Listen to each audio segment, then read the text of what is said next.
In October 2018, work began to restore the Grand Bridge, which forms part of the monumental Blenheim Palace estate in Oxfordshire, England.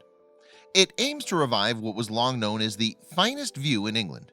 But as experts started the huge $15 million project to fix the 18th century structure, they revealed a treasure trove of surprises lurking beneath.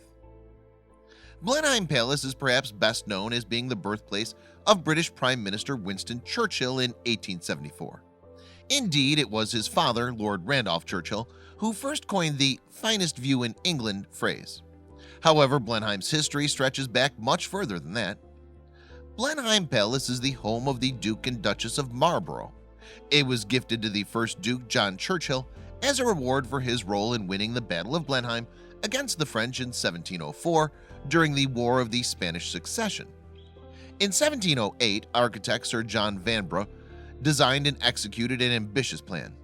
He wanted to develop a habitable viaduct on the grounds of Blenheim and finish construction in 1710. This is known as the Grand Bridge or Vanbrugh Bridge, the site of the modern restoration work. However, not everyone was so keen on the architect's ideas. Sarah, first Duchess of Marlborough, was not impressed with Vanbrugh. For example, she found his plans a little too ambitious and expensive, and so Vanbrugh was banned from Blenheim. But the Grand Bridge still stands as a testament to his ideas. However, the Grand Bridge did not remain as Vanbrugh built it. In fact, the inside was flooded in 1768 as part of gardener and architect Lancelot Capability Brown's project to bring a 160-acre set of lakes to the grounds, and inside of the bridge has not been exposed since then. Indeed, it's the lakes themselves that now present a threat to the bridge. To be more precise, both sets of water, known as the Great Lake and the Queen Pool, have slowly been drying out. And if the water disappears completely, the bridge itself could become unstable. The drying of the lakes was caused by the buildup of silt. It's been taking place for decades. To fix it, engineers have to dredge about 400,000 tons of silt from the lake beds. This will restore them to the same depth they had when they were first created back in the 18th century. To begin the work, experts lowered the water level by as much as 6.5 feet by installing a mix of dams, groundwater wells, and siphons. This allowed them to examine the foundation of the Grand Bridge and understood what happens when they aren't supported by water. However, it also meant the bridge's secrets were finally revealed. Amazingly, architect Vanbrugh originally constructed 30 rooms inside the bridge when he built it in 1708, aiming to create the aforementioned habitable viaduct. This is what was flooded by Capability Brown 60 years later and hasn't been seen since. And as the walls were plastered, it's likely humans lived there. As the waters drained, the researchers began their work with a 3D survey.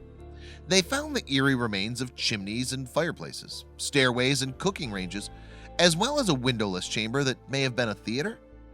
Looking closely, they could see the original plasterwork had survived in places. To show humans never changed, there was graffiti on the walls from the 1760s, just as even the ancient city of Pompeii retained inscriptions even when buried in lava. Inside the rooms were further pieces of history. Long sunken boats from the 1950s, once utilized for cutting reeds, lay within, as did a motorized boat. Even the remains of an old canal system are visible, and that predates the bridge itself. Blenheim Palace is a UNESCO World Heritage Site, having gained the accolade in 1987. That means it's crucial for the estate to be maintained in the best possible condition. And the dredging of the lakes is only one part of a major plan to preserve and restore the glory of Blenheim. The duration of this initial work on the lakes is estimated to be 5 months. The dredging project as a whole is likely to span 2 years, and Blenheim's overall management plan will continue over the next decade. Even the pre-planning before any work began was 4 years in length. It's no small task. Other future plans include preserving High Park, an ancient area of woodland that's part of the Blenheim Palace estate. Indeed, according to Blenheim officials, it's one of the world's most important ancient oak forests. And improved public transport is just one way they hope to make the site more attractive to visitors. Public interest is going to be important. Indeed, funds from visitors' admissions will help pay for the restoration works, and as the works are expected to cost millions of pounds, every penny is going to be vital. Blenheim also receives money from gift aid, and development of land owned by the estate can be used to raise more funds. Further donations from the public as well as larger corporations are also being sought, and fundraising activities in general will be targeted at raising money for this vital work. Roy Cox, head of estates at Blenheim, described to local newspaper, the Oxford Mail, the scale of the task ahead.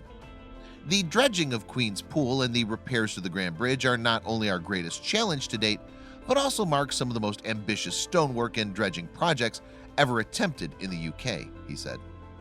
Whatever lies in the future for Blenheim Place, it's undoubtable that just revealing something that had been hidden so long is a great cause for excitement. And it just adds to the allure of what is already one of the most historically significant and beautiful estates in all of England.